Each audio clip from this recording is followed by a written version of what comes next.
హల్లెలూయా. దేవునికి స్తోత్రం. మీకు అందరికీ కూడా నా యొక్క శుభాభివందనాలు తెలియజేస్తున్నాను. ప్రియ దేవుని సంగమ, అనుదిన ఆత్మీయ ఆహారముగా ఈరోజు దేవుని యొక్క వాక్కు అపోస్తలుడైన పౌలు ఎఫెసీయులకు రాసిన పత్రిక 5వ అధ్యాయము 10వ వాక్యము. ప్రభువుకేది ప్రీతికరమైనదో దానిని పరీక్షించుచు వెలుగు సంబంధుల వలె నడుచుకొనుడి. హల్లెలూయా. దేవునికి స్తోత్రం. విశ్వాసులైన మీరు, యేసయ్యను నమ్మిన బిడ్డలుగా, ప్రభువుకి ఏది ప్రీతికరమైనదో పరీక్షించి తెలుసుకుంటూ నడుచుకోవాలంట. ప్రభువుకు ప్రీతికరమైనది ఏది నీ జీవితంలో ఉందా? అసలు ప్రీతికరమైనది నీ జీవితంలో, యేసయ్యకి ఇష్టమైనటువంటిది నీ జీవితంలో ఉందా? ప్రభువుకు ప్రీతికరమైనది నీ జీవితంలో నువ్వు చేస్తూ, అది కూడా పరీక్షించుకుంటూ, ప్రభువుకి ఇది ప్రీతికరమా కాదా అంటూ పరీక్షించుకుంటూ నడుచుకోవాలి. ప్రభువుకు ప్రీతికరమైనది నీ జీవితంలో ఉందో లేదో పరీక్షించుకునేటువంటి సమయం లేకపోతా ఉంది చాలామంది జీవితాలు. ప్రభువుకు ప్రీతికరమైనది ఏమో కానీ వ్యక్తిగతంగా వారికి వారు మీకు మీరు ప్రీతికరమైనది చేసుకుంటూ పోతూ ఉంటారు. మాట్లాడడం, ఈ విధంగా మాట్లాడితే ప్రభువుకు ప్రీతికరంగా ఉంటుందా? ఈ విధంగా అబద్ధాలు చెప్తే ప్రభువుకు ప్రీతికరంగా ఉంటుందా? ఈ విధంగా నేను చూస్తే ప్రభువుకు ప్రీతికరంగా ఉంటుందా? ఈ విధంగా నేను వేరే విధమైనటువంటి స్థలాలకు వెళ్తే ప్రభువుకు ప్రీతికరంగా ఉంటుందా? ఈ విధంగా ప్రీతికరమైన ప్రవర్తనను దేవుడు, తనకు ప్రీతికరమైన ప్రవర్తన దేవుడు కోరుకుంటే మీకు ప్రీతికరమైన ప్రవర్తిస్తూ ఉంటారు చాలామంది. నాకు ఇష్టమైంది నేను ఇది చేస్తా, నాకు ఇష్టమైంది నేను తింటా, నాకు ఇష్టమైంది కాబట్టి నేను నడుస్తా, నాకు ఇష్టమైంది కాబట్టి నేను ముందుకెళ్తా. ఇలాగుంటుంది చాలామంది. నిజంగా దేవుని యందు భయభక్తులు కలిగి దేవుని నిజంగా హృదయములో చేర్చుకున్నవారు, హృదయములో చేర్చుకొని దేవునికి మొదటి స్థానం ఇచ్చే ప్రతి ఒక్కరు కానీ వారి ఇష్టానుసారంగా బ్రతకరు.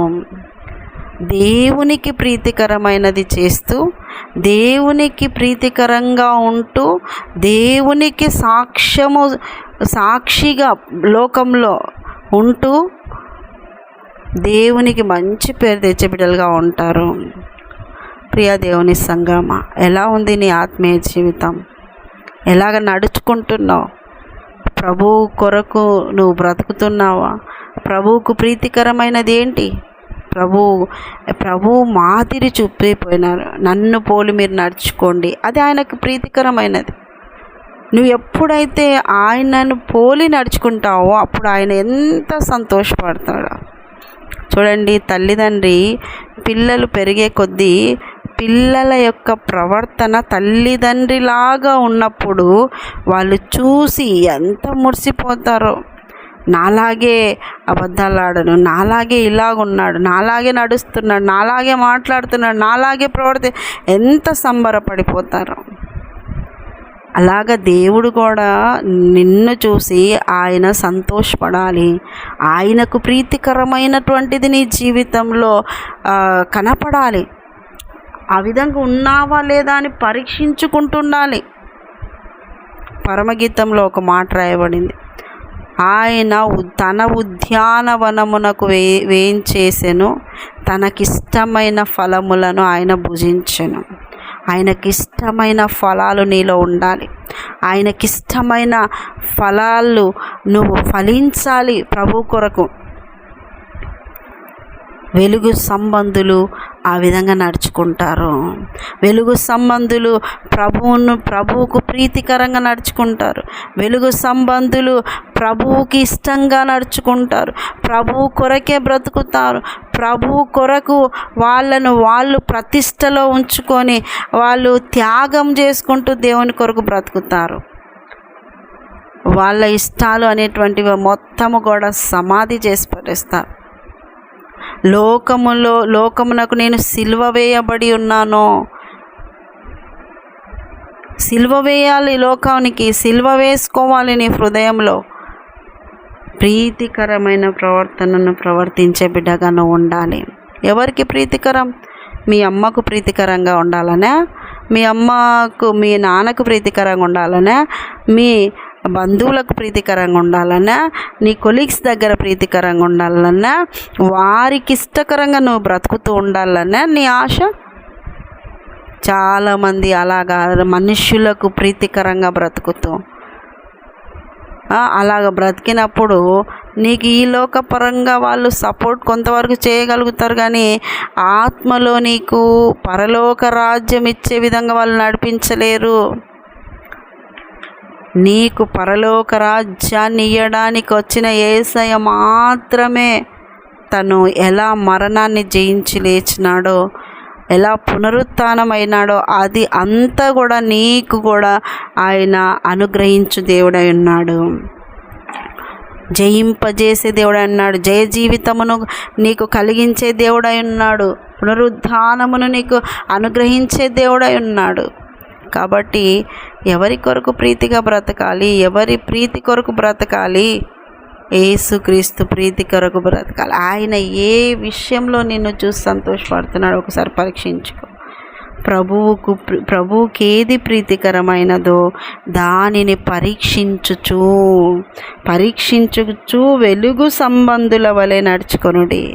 చీకటి సంబంధుల్లాగా ఉండొద్దు. ఇంకా ప్రభువుకి ఇష్టకరంగా బ్రతుకుతూ వెలుగు సంబంధులకు సాక్షిగా ఉండాల.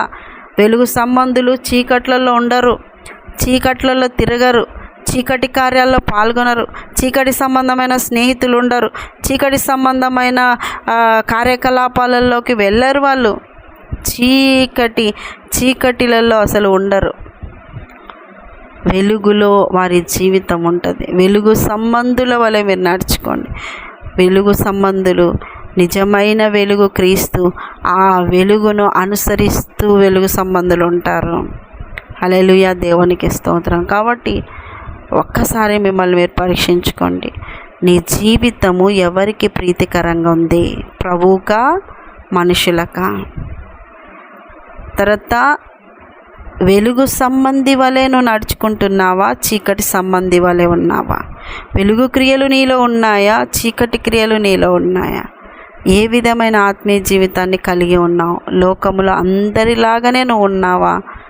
ప్రత్యేకంగా ప్రతిష్టలో ఉన్నావా? పరీక్షించుకో. రాకడ దినాల్లో ఉంటుండగా లోకములో కలిసిపోయి బ్రతుకుతే ఎత్తబడేది ఉండదు. ప్రత్యేకించబడి ప్రతిష్టలో ప్రభు కొరకు వెలుగు సంబంధి వలె బ్రతుకుతూ ప్రభువు ఇష్టాలను నెరవేరుస్తూ ప్రభువు కొరకై ప్రభువు ఇష్టపడే విధమైనటువంటి రీతిలో ప్రవర్తిస్తూ ఆయనను ఆనందింపజేసే బిడ్డగా నువ్వు ఉన్నావో లేదో పరీక్షించుకో. దేవుని కొరకై బ్రతకండి. దేవుని కొరకై ఎదురు చూడండి. దేవుని యొక్క రాక కొరకు మీరు సిద్ధపడి ఎదురు చూడండి. అట్టి కృప మీకు అందరికీ కలుగును గాక. Amen, amen, amen. చిన్న ప్రార్థన చేసుకుందాం. యేసయ్యా నీకు వందనాలు. విన్న వారిని దీవించండి, ఆశించండి, ఆరోగ్యాలు ఇచ్చండి, నెమ్మది దయచండి. ఏదో భక్తి చేస్తున్నామని కాకుండా ప్రభువా, నిజమైన భక్తి, నీకు ఇష్టకరమైన ప్రవర్తన, వెలుగు సంబంధుల వలె చీకటి వారుగాక లోకంలో సాక్షులుగా నిలబెట్టి బలపరచమని యేసు పరిశుద్ధ నామములో అడుగుతున్నాం మా తండ్రి. Amen, amen, amen. యేసు రక్తమే జయం, శిలువ రక్తమే జయం. ప్రవేశ నామానికి సంపూర్ణ విజయం కలుగును గాక. Amen, amen, amen. Good morning. Praise Lord. దేవుడు మళ్ళీ దీవించి ఆశీర్వదించును గాక. ఆమెన్.